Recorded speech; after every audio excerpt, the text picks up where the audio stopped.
Hi friends, is sorry cinema bus அப்டேட்டில் அடுத்தது ஒரு எக்ஸ்க்ளூசிவான ஒரு அப்டேட்டோடு வந்திருக்குங்க. ஒன்றும் இல்லை, 2 அப்டேட். ஜெயிலர் படத்தை செகண்ட் பார்ட்டை பற்றின ஒரு அப்டேட், கூலி படத்தின பற்றின அப்டேட். ஜெயிலர் செகண்ட் பார்த்தின அப்டேட்னாக்கா இந்த படத்தோட ஷூட்டிங் வெகு விரைவிலே வந்து ஷூட்டிங் ஆரம்பிக்கிறாங்க. முதல்ல ஏப்ரல் மாதம் முதல் வாரத்தில் இல்லைன்னா மார்ச் மாதம் கடைசியில் ஆரம்பிக்கிறதா திட்டமிட்டு இருந்தாங்க. ஆனால் இப்போ அதில் ஒரு மாற்றம். முன்கூட்டியே, அதாவது அடுத்த வாரத்தில் இந்த படத்தோடைய ஷூட்டிங் ஆரம்பிக்கிறதுக்கான சாத்தியக்கூறுகள் நிறைய இருக்குது. சன் பிக்சர்ஸ்க்கு அதற்கான ஏற்பாடுகளை ரொம்ப தீவிரமாக வந்து செயல்படுத்தின்னு இருக்காங்க அப்படின்ற மாதிரி தகவல் வந்திருக்கு. இது வந்து ஒரு சில தவிர்க்க முடியாத காரணத்தினாலும் ரஜினி சாரோட ஹெல்த் கண்டிஷன்ஸை கருத்தில் கொண்டும் கொஞ்சம் முன்கூட்டியே ஆரம்பிக்கிறாங்களாம். ஸோ அந்த வெயில் தாக்கத்துலேருந்து கொஞ்சம் தப்பிக்கிறதுக்காக இருக்கும்னு நான் நினைக்கிறேன்.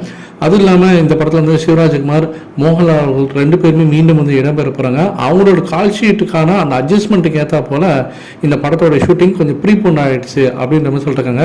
படத்தோட ஷூட்டிங் சென்னை, தேனி, கோவா, கேரளா அப்படின்னு சொல்லிட்டு பல இடங்களில் வளர்ச்சி எடுக்க போகிறாங்க.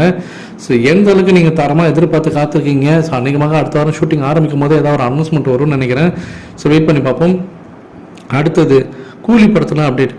ஸோ தாறுமாறு பண்ணிருக்காருங்க தலைவர். அதாவது பெரிய பிஸ்னஸ்ன்னு சொல்லுவாங்க. அந்த படத்தை ரிலீஸ் ஆகிறதுக்கு முன்னாடி இருக்கக்கூடிய பிஸ்னஸ், தேட்ரிக்கல் ரைட்ஸ், டிஸ்ட்ரிபியூட்டர் ரைட்ஸ்ன்னு சொல்லிட்டு அது அதர் ஸ்டேட்டில் தான் வேறு லெவலில் கலக்கினுக்காரு. கேரளா, கர்நாடகா, ஆந்திராவில் ஏற்கனவே நம்ம நேற்று ஒரு வீடியோ போட்டுட்டோம். அங்கே இது வரைக்கும் வரலாறு காணாத வகையில் பார்த்தீங்கன்னா அந்த படத்தோடைய அந்த விலை பார்த்தீங்கன்னா விற்பனை செய்யப்பட்டிருக்கு. 100 கோடி ரூபா வந்தால் தான் பிரேக் ஈவனே ஆகும் அந்த படம் அப்படின்ற லெவலில் இருக்குது ஆந்திராவை பொறுத்த வரைக்கும். அப்படி அதை நிகழ்த்தினாக்கா தமிழ் சினிமாவில் முதல் முறையாக 100 கோடி நிகழ்த்திய முதல் படமாக கூலி இருக்கும். இது இல்லாமல் கர்நாடகாலையும் இந்த படம் பெரிய லெவலில் பார்த்தீங்கன்னா பேசப்பட்டுருக்கு, இன்னும் ஃபிக்ஸ் ஆகலை. கேரளாலையும் ஒரு பெரிய தொகை வந்து பேசினிருக்காங்க சன் பிக்சர்ஸ். அதுவும் வந்து ஆல்மோஸ்ட் கன்ஃபார்ம் ஆகிடுச்சு அப்படின்ற மாதிரி சொல்லிட்டுருக்காங்க. ஸோ அப்படி கன்ஃபார்ம் ஆகிடுச்சு, அவங்க வந்து அதை சோல்ட் பண்ணிட்டாங்கனாக்கா தமிழ் சினிமா வரலாற்றிலே கேரளா, கர்நாடகா, ஆந்திராவில் வேறு லெவலில் ஒரு பெரிய தொகை கொடுத்து வாங்கின ஒரு படமாக கூலி திரைப்படம் தான் இருக்க போகுது. ஸோ தலைவர் நின்று விளையாட போகிறது பாக்ஸ் ஆஃபீஸில்.